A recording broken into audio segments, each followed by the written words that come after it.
Bonjour à tous, c'est Marilyn. J'espère que vous allez bien. Aujourd'hui, j'avais envie de vous faire une vidéo à visage découvert pour une fois. Ça va concerner l'astrologie et plus particulièrement la nouvelle lune en Cancer. Alors, cette nouvelle lune en Cancer, c'est c'est une période transitoire. Où il va se passer énormément de changements d'un point de vue astrologique, au niveau des cycles planétaires, des transits.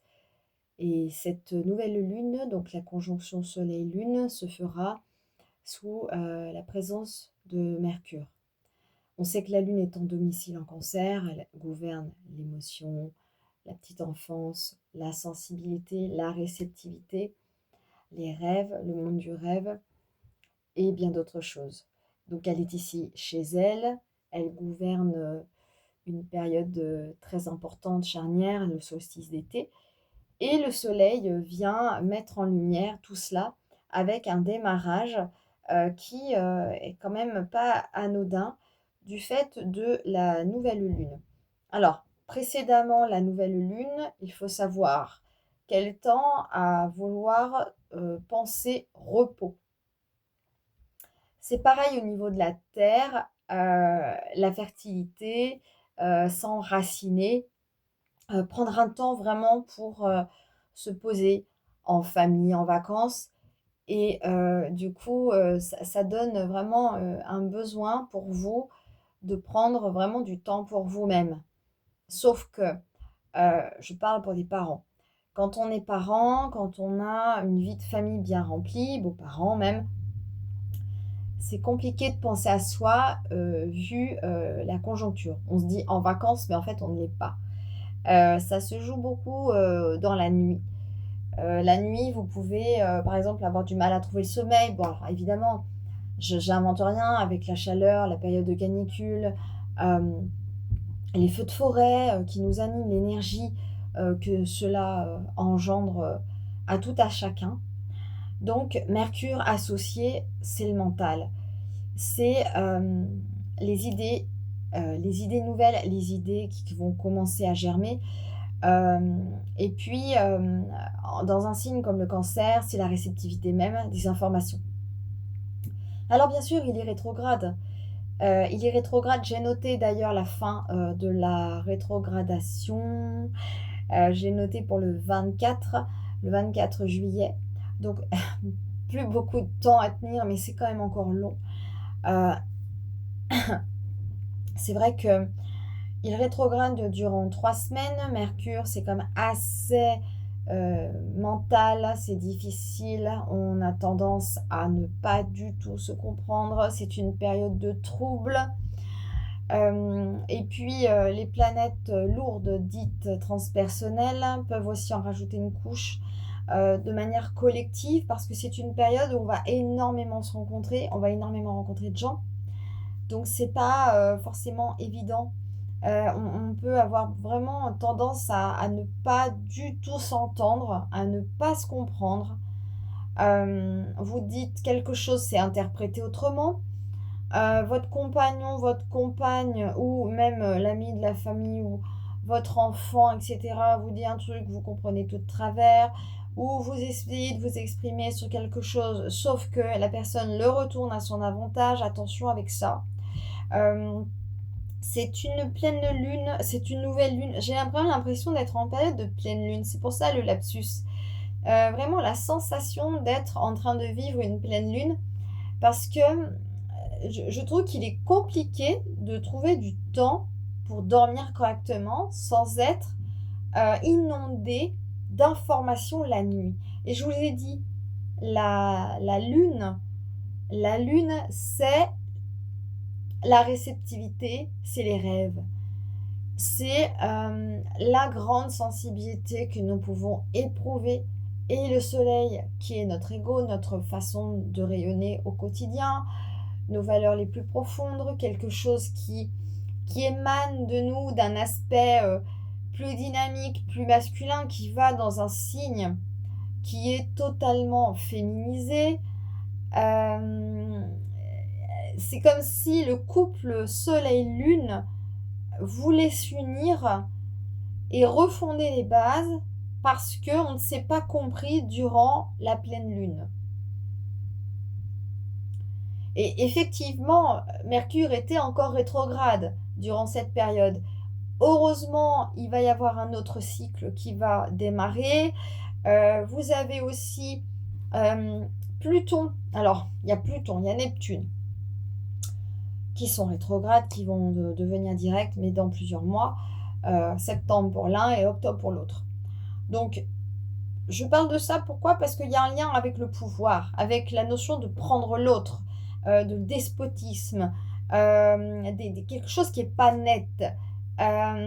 Et puis, encore une fois, il y a toujours cette victimisation que vous allez retrouver dans ces énergies qui sont pas claires, qui sont pas nettes, qui sont troubles. Attention. Vous avez aussi, alors je vais le noter, hein, enfin je l'ai noté, vous avez quand même pas mal de planètes. Donc je vous ai parlé de Mercure qui va finir sa rétrogradation autour du 24 juillet, qui va redevenir direct. Déjà, rien que par rapport à ça, ça ira déjà mieux. Attention, justement, pendant cette période de fin de rétrogradation, plus qu'une semaine et demie à peu près, n'oubliez pas, ça fera 10 jours en fait, parce que la nouvelle lune c'est le 14 juillet. Donc 10 jours à tenir. Oh là là, c'est dur, hein. Courage. Nous avons aussi, il y a une autre planète que je vais regarder là parce que c'est important de le dire, c'est quand même Saturne. Saturne va rétrograder autour du 27 juillet. Donc Saturne qui rétrograde, c'est Saturne, c'est le taiseux. C'est Saturne. C'est celui qui va vous permettre de faire mûrir ce qui s'est passé ou de faire mûrir les choses d'un point de vue plus intime peut-être, hein. D'un point de vue de la manière dont vous allez vous positionner, comment vous allez être responsable des problèmes que vous rencontrez. Parce que c'est important de ne pas jouer les lâches, surtout dans la sphère privée, familiale, et que Saturne, c'est celui qui éduque. C'est le sage, hein. Quand il est bien, quand il est bien luné, c'est le sage qui vous permettra de regarder en vous avec plus de hauteur, voilà, d'élévation, de profondeur, associé à Neptune, d'autant plus que lorsqu'il sera rétrograde, Neptune, il y a un moment donné, je pense qu'ils se rencontreront. Il y aura une conjonction. Donc les deux, vous avez l'inconscient et vous avez celui qui est vraiment un bourreau de travail, une planète qui est complètement dénuée de sentiments, qui cherche qu'à se bâtir. Donc ici, vous avez un idéal et une envie de rêve, d'idéal et de profondeur, d'élargissement de la conscience. Et lorsque ces deux planètes, à un moment, je pense qu'elles se rencontreront, j'en mettrai ma main au feu. Euh, mais voilà, il y a quand même un besoin à ce moment-là par rapport à Saturne, c'est de revoir ses responsabilités, de prendre part à quelque chose que vous n'avez peut-être pas envie de voir, euh, d'être plus dans la maturité, la maturation des événements.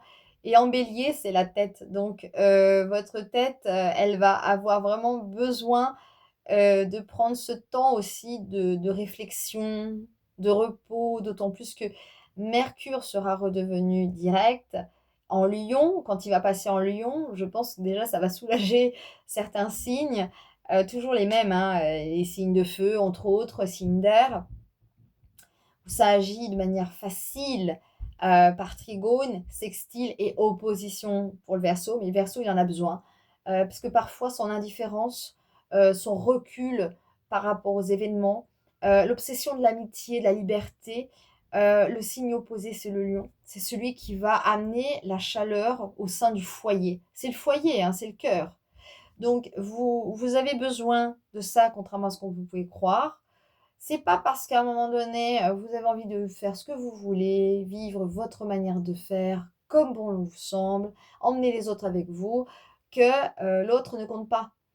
Et ça, c'est quelque chose qui peut être, de votre part, les Verseaux, peut être maladroit avec, votre maître qui est Uranus, qui se trouve en Gémeaux, qui là fuse au niveau des idées, au niveau, de l'amitié, c'est un signe d'air, un signe double. Donc on peut avoir du mal à vous suivre.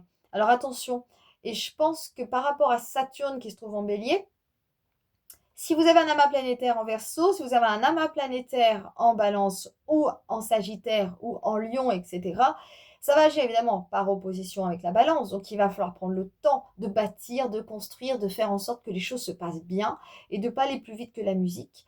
Mais vous allez déployer une énergie qui risque, attention, de vous fragiliser au niveau de votre santé, hein. Saturne, surtout si Saturne passe sur le Soleil, Mercure, etc., ou autre chose, hein, une planète maîtresse, hein, comme Vénus, admettons, ça peut avoir tendance à vous frustrer et à vous isoler un tant soit peu, mais ça va vous permettre justement d'être mieux dans votre peau et dans vos aspirations et dans vos valeurs à vous. Par rapport à toutes ces personnes dont j'ai mentionné, évidemment les Gémeaux est concerné, hein, avec Saturne et Neptune, heu, ça peut être intéressant pour vous, de prendre plus de galon, plus de maturité, d'avoir, peut-être un mental qui va aller au-delà du superficiel, de la, comment expliquer? Hem, Quelque chose qui est en surface, qui est puéril, qui va, pas finalement vous apporter énormément de profondeur et qui, malheureusement, va vous conforter dans quelque chose de léger. Alors, la légèreté, on adore ça, c'est bien, mais c'est pas ce qui vous révèle. Pas vraiment. Ça peut avoir un temps, voilà, par exemple de récupération, suite à une rupture, suite à un travail, qui vous saoule. Des fois, vous avez envie de voilà, allez, je sors, je vais faire une petite soirée entre filles, avoir envie d'avoir une relation épisodique avec une personne qui vous apporte quelque part un peu de joie, un peu de bonheur, mais ça devient éphémère. Ici, avec Saturne associé à Neptune, mais là je parle surtout de Saturne, c'est une planète personnelle, il faut le dire. 2 ans dans un signe, c'est important, donc il va travailler en conscience, et surtout sur la tête des béliers, mais il va agir avec des aspects plutôt favorables, donc qui tend à vous faire construire quelque chose dans la durée et dans le sérieux. Ah, on est sérieux avec Saturne. Ça rigole pas, hein, il a un côté quand même assez austère. Mais encore une fois, c'est une protection. Si vous n'avez pas Saturne pour vous cadrer, vous filez dans le mur. Et pourtant, Saturne, c'est le mur, c'est le bâtisseur. Donc, pendant cette nouvelle lune, on est déjà dans un démarrage de cycle de 28 jours. Et il va y avoir plein de changements durant cette période-là qui vont suivre. Donc, je vous ai parlé d'Uranus maîtrise des Verseaux.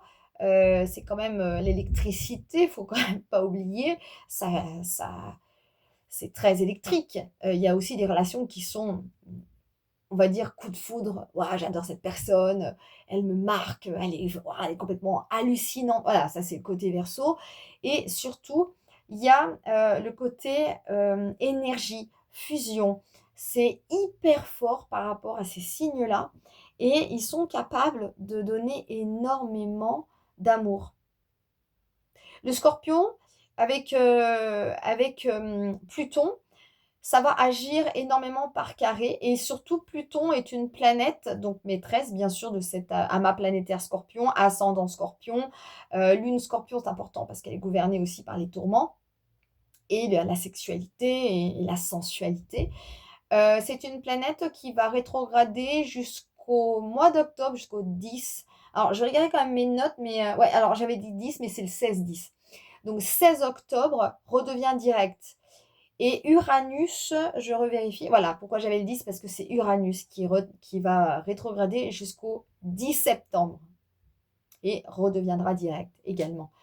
Donc c'est quand même assez intéressant. Ah, attendez, je vous dis peut-être une boulette. En fait, c'est le 10 septembre qu'Uranus rétrograde. C'est pas pareil. Mais il va quand même travailler encore, il va venir vous enquiquiner, surtout les poissons premier décan, les pauvres.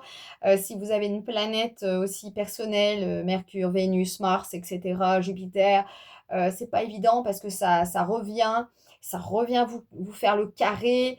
Donc il faut essayer de ne pas craquer. On sent qu'il y a une tension dans l'air, une révolution qui va concerner votre sphère peut-être privée.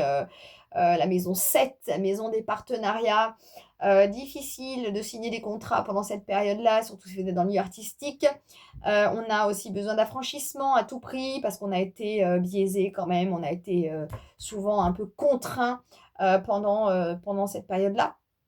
Et les scorpions, par rapport à Pluton, c'est les premiers décans qui vont être touchés. Et dès que vous avez une planète, même à la fin de la balance, même fin de signe de balance, vraiment la fin, toute fin, et surtout premier décan du scorpion, ça va donc agir par carré. Il faudra bien sûr faire preuve d'une grande ouverture par rapport à ses ressentis intérieurs, les remous intérieurs. Et cette nouvelle lune en cancer, bien sûr, touche le foyer. Ça touche la famille, ça touche vos ancêtres, certainement, votre fille, vos parents, vous, tout ça.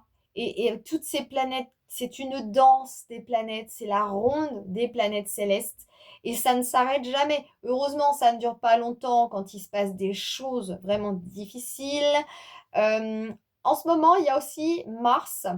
Alors, Mars se trouve. Alors, attendez. Alors, c'est surtout. Il est en Gémeaux, hein. Il est en Gémeaux. Alors, si par exemple vous avez un Neptune qui se trouve en Sagittaire, je dis ça parce que tout ce qui est transit, opposition Mars-Neptune, natal ou transit, hein, de l'un ou de l'autre, c'est pas évident. Vous pouvez être, surtout si vous avez une maîtrise avec Mars, une maîtrise de Neptune, c'est compliqué parce que vous pouvez ressentir énormément de confusion en vous, énormément de fatigue, beaucoup de rêves, peut-être même de la médiumnité qui vient, des fluides qui travaillent, parce que c'est le feu hein, associé à l'eau, c'est quand même les fluides, c'est les coupeurs de feu, c'est tout ça. Et en même temps, vous pouvez avoir tendance à vouloir sauver tout le monde. Alors attention avec ça, parce que c'est universel. Et tout ce qui est universel, même, on le ressent. Quoi qu'il en soit, on est touché par tout ce qui se passe. Protégez-vous par rapport à ça. Vous êtes des guerriers, alors j'aime pas le mot, hein. Guerrier pacifique, c'est mieux. Mais préservez-vous vraiment par rapport à votre sommeil, par rapport à votre manière de prendre soin de vous. Des fois, vous avez tendance à ne pas vous écouter et c'est le côté Mars qui veut foncer à tout prix. Et ça, c'est vraiment très important, surtout durant ce démarrage de nouvelle lune qui va aller vers la pleine lune. Donc, qui dit démarrage de nouvelle lune dit certainement canicule, certainement des feux encore, certainement des problèmes d'ordre de la foudre et tout ça. C'est pas évident parce que on a tendance à vouloir profiter de la vie, à ne pas se rendre compte aussi que juste un simple, comment dire, un simple éclair, je vais y arriver, j'arrive à la fin, un simple éclair peut, voilà, déboulonner à tout instant votre vie, vos changements d'habitude, l'hygiène de vie, tout ça. Ça peut aussi être très confrontant. C'est-à-dire que dès que vous pouvez avoir des moments pour vous centrer, vous faites vos cartes, vous faites votre marche, vous faites vos rituels, vos respirations, parce que ça tend aussi à vouloir toucher. Alors, au niveau de la santé, bien sûr, et surtout l'estomac. En ce moment, vous pouvez aussi avoir des maux d'estomac, une tendance à peut-être ne pas réaliser qu'il y a un truc qui ne va pas, parce que votre colère, elle est intériorisée, qu'elle ne peut pas sortir. Faites-la sortir, ne la gardez pas à l'intérieur. Même si la colère n'a pas bonne figure et bonne réputation dans nos sociétés occidentales, il est important de pouvoir trouver une activité pour pouvoir la sortir. En tout cas, l'extraire de votre corps, sinon ça consume, ça brûle et vous pouvez avoir des douleurs d'estomac, des brûlures d'estomac, quelque chose qui passe pas avec Mercure rétrograde. On garde, on garde, on garde. Donc on essaye d'avaler et d'accepter de se changer pour plaire à l'autre, surtout les balances. Avec tout ça, ça fait plein de carrés, évidemment. Alors les signes cardinaux, balance, bélier, vous avez les capricornes par opposition. Et puis bien sûr, les cancers sont concernés, c'est leur anniversaire c'est ce mois-ci. Donc ce sont des vedettes qui sont mises en lumière par le soleil et la lune, et ce mariage entre les deux. Donc faites en sorte de vous épouser l'un l'autre, ne restez pas comme ça dans le déni, dans un truc. Oh là là, on a tellement une seule vie, mais en ce moment, ça touche énormément de personnes, il y a des crises de partout. C'est vraiment terrible. Je ne sais pas si c'est la canicule qui rend zinzin ou en tout cas qui a tendance à peut-être craquer, faire craquer les systèmes, les énergies, en tout cas euh, les systèmes physiques. Je ne trouve pas le bon mot. En tout cas, c'est Mercure rétrograde en même temps, c'est compliqué de trouver les mots quand on parle, surtout d'astrologie, et essayer de repenser à ce que je sens. C'est surtout les organismes voilà, qui sont fatigués par rapport à ce que l'on a vécu en début d'année déjà. 2026, c'est quand même l'année du cheval, hein. Je vous l'avais dit, on a commencé sur des chapeaux de roue avec cette énergie-là, du cheval. Si vous êtes prêts, il n'y a pas de souci, ça vient, ça vient. Mais c'est des fois trop. On n'a même pas eu le temps de dire ouf. Donc là, on est vraiment dans un cycle de redémarrage. Vous avez juillet 2026, le 24 juillet, Mercure qui redevient direct. Vous avez Saturne le 27 juillet qui entre en rétrogradation. Vous avez le 13 décembre, ah, ça c'est important, Neptune qui redevient direct, le 13 décembre. Vous avez avant le 10 septembre, Uranus qui rétrograde. Et vous avez le 16 octobre, excusez-moi, c'est tout dans le désordre, Pluton qui redevient direct. Donc, vous allez devoir travailler, vous préparer à tout ça. Vous avez aussi Jupiter qui est entré en Lion. Et Jupiter, alors c'est bizarre, je ne l'ai pas noté, Jupiter, mais parce qu'il n'est pas encore totalement rétrograde. Il va pas, je pense il va être en rétrogradation d'ici quelques temps, mais pour l'instant, il est bien dans le signe du Lion, il est direct. Donc ça va faire du bien. Il va aller au moins jusqu'à à peu près 8 degrés, au moins 8 voire 9 degrés. Donc premier décan, voire presque deuxième. Mais voilà, en tout cas, tous les premiers décans, Lion, Verseau, évidemment Bélier et tous les autres, vous allez avoir des aspects favorables. Tout ce qui est taureau, tout ce qui est scorpion et tout ce qui est verso à par opposition, ça va être compliqué parce que ça va agir par carré avec le scorpion et le taureau puisqu'ils s'opposent. Évidemment, avec le lion, ils sont fixes. Donc, des fois, ça sera compliqué de changer d'avis. Hein. Il va falloir vraiment travailler sur ça aussi parce que, comme on dit, il n'y a que les imbéciles qui ne changent pas d'avis. Et des fois, revoir un petit peu, comme je vous ai dit, avec Saturne qui prend un peu d'élévation. Et puis surtout Neptune qui va heureusement redevenir direct, donc être un tout petit peu plus ouvert d'esprit. Mais c'est pas avant le 13 décembre, hein, donc il va falloir attendre encore un peu. Pour l'instant, en tout cas, ça travaille de manière inconsciente. Ça travaille sur la lenteur. Et comme on dit, l'idée, c'est pas d'aller plus vite que la musique, c'est d'aller à son rythme. Voilà. Je vais quand même regarder l'énergie par rapport à l'oracle de la Lune. Hein. Hop. La nouvelle Lune en Gémeaux. Ah, elle était presque à ça. Hein. C'est ce qui s'est passé. Donc, ça va répondre à un cycle qui se termine puisque la nouvelle Lune a lieu en Cancer. Donc, la nouvelle Lune en Gémeaux, évidemment, c'était tout ce qui est en lien avec la communication, les échanges, partenariat, le commerce, évidemment l'enseignement, l'apprentissage, la jeunesse, les ados, tout ça. Et puis la gorge. Donc, n'hésitez pas évidemment, à me laisser vos avis, hein, de savoir comment vous ressentez cette nouvelle lune en Cancer. Hein. Là, on passe vraiment du côté de la famille. Hein. On était dans les loisirs, on était dans l'apprentissage, dans les échanges, dans l'intellectuel, etc.